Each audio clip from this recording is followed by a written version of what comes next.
Bienvenidos a FunPolitic. En la presente edición vamos a hablar de por qué Sudáfrica se está desplazando hacia la órbita chino-rusa.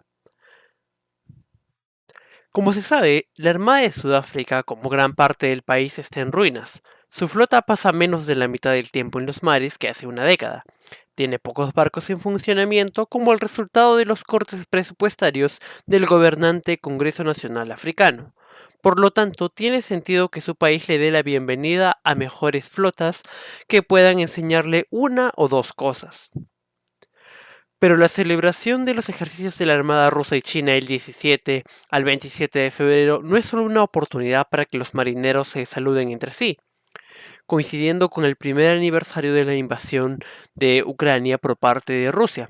Las operaciones subrayan como el gobierno del CNA, a pesar de afirmar ser neutral sobre el conflicto, está desplazándose hacia la órbita chino-rusa, en parte por elección propia. Las frustraciones resaltantes de Occidente con Sudáfrica muestran que los países de rango medio que afirman ser no alineados hoy en día a menudo están realizando un acto de equilibrio complicado. El ANC ha tenido durante mucho tiempo una debilidad por Rusia. A los incondicionales del partido como Nedeli Pandor, la ministra de Relaciones Exteriores de Sudáfrica, le gusta contarle a los diplomáticos occidentales cómo la Unión Soviética apoyó la lucha contra el apartheid. Ucrania, que alguna vez fue parte de la Unión Soviética, nunca recibe muchas gracias. Cuando Pandor se reunió con Josep Borrell, el jefe de la política exterior de la Unión Europea a finales de enero dijo que Occidente no tenía elección que ofrecer a Sudáfrica porque Occidente nunca entregó armas a quienes luchan por la libertad del gobierno blanco. Según dos personas con conocimiento de la reunión, Rusia también importa por razones pragmáticas, y China aún más. En 2010, Sudáfrica se convirtió en la S de los BRICS, un grupo de grandes mercados. La membresía es importante para Sudáfrica, como mucho la economía más pequeña del bloque, porque le da un asiento en una mesa de países poderosos.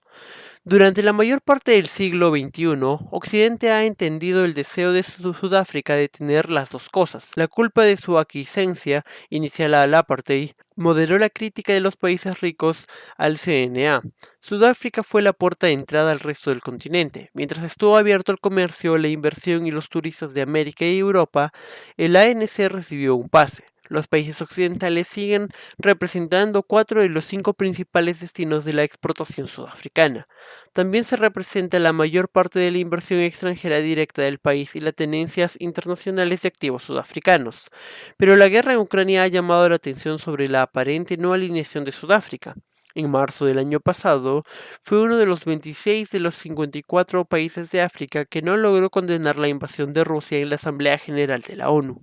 Eso irritó pero no sorprendió a los diplomáticos occidentales. En promedio, Sudáfrica se hizo eco de que solo el 23% de los votos de Estados Unidos anualmente entre 2017 y 2021, según el análisis de The Economist, eso fue 10 puntos porcentuales más bajo que el promedio de todos los países, casi tan divergente como naciones como Cuba y Zimbabue. Sudáfrica estuvo entre la minoría de los miembros de la ONU que no condenó la invasión rusa de Crimea en 2014. Por otro lado, la opinión pública es diferente. La mayoría de los sudafricanos parecen desaprobar las acciones de Rusia en Ucrania. La abstención de Sudáfrica en octubre de 2022 sobre si condenar la anexión del territorio ucraniano por parte de Rusia provocó una mayor frustración en Occidente. Un mes antes, Cyril Ramaphosa se había convertido en el primer jefe de Estado en recibir un recorrido privado por la Casa Blanca de parte de Joe Biden, una señal de los esfuerzos de Estados Unidos para cortejar a Sudáfrica. Semanas más tarde, Ramaphosa se convertiría en el primero en realizar una visita de Estado a Gran Bretaña bajo el reinado de Carlos III. Los diplomáticos occidentales dicen que consultaron a los sudafricanos sobre el texto de la resolución de la ONU, pero realmente Ramaphosa anuló a sus diplomáticos y se abstuvo. Ramaphosa recibió el beneficio de la duda. Tenía que ganar unas elecciones internas del Congreso Nacional Africano en diciembre y necesitaba mantener contentos a los miembros prorrusos del partido. Pero luego, en noviembre se informó que un superyate de propiedad de un empresario ruso sancionado se dirigía a la ciudad de Al Cabo. Al final optó por las Maldivas. Más inquietante, ese mismo mes el barco mercante ruso sujeto a sanciones estadounidenses por su supuesta participación en el transporte de material fue avistado en aguas sudafricanas. El barco, conocido como Lady R, apagó su dispositivo de rastreo antes de atracar en una base naval a principios de diciembre. Testigos oculares informaron que la carga se descargó al amparo de la oscuridad. Fuentes diplomáticas temen que se haya puesto más material en el barco después. Dandy Modis, el ministro de Defensa, no ha dado un relato completo de los hechos, y solo ha dicho que el barco traía un pequeño pedido de municiones realizados antes de la pandemia. Seguimos insatisfechos, dice el diplomático occidental.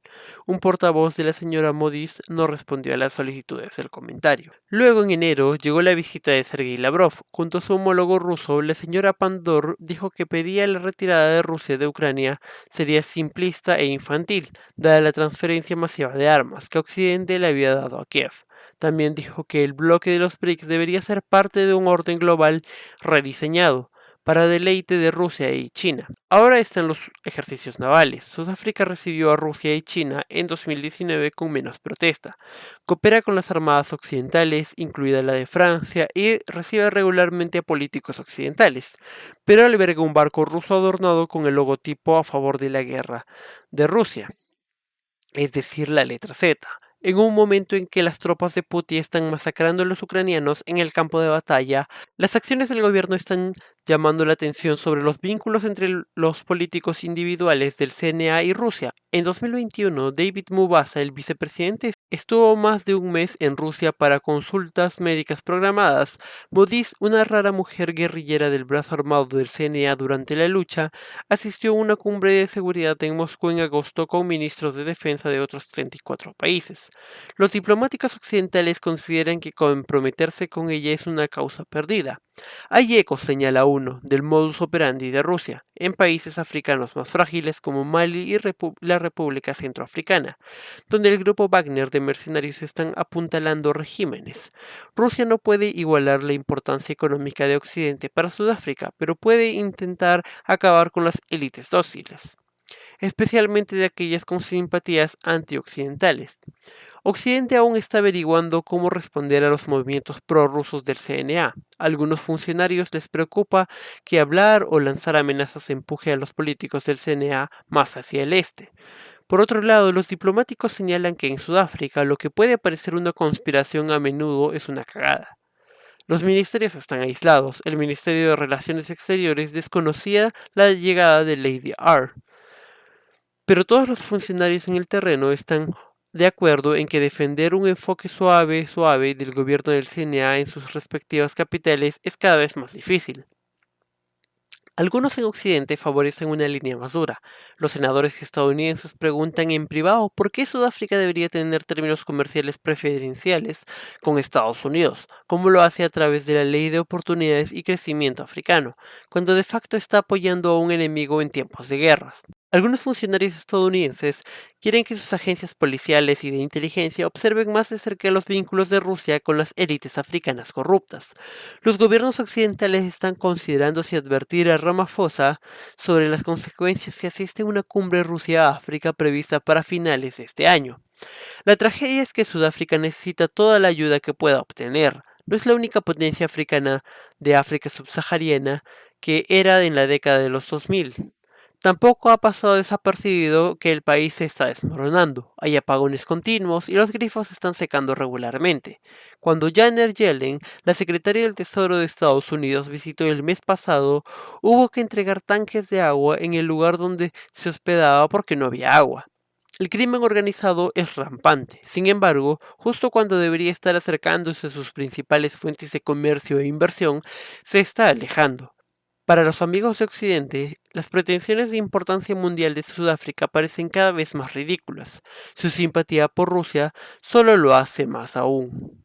Y bien, eso es todo por nuestro capítulo de hoy. Si les gustó este contenido, no duden en dejar un comentario, un like y finalmente suscribirse. Nos vemos hasta la próxima.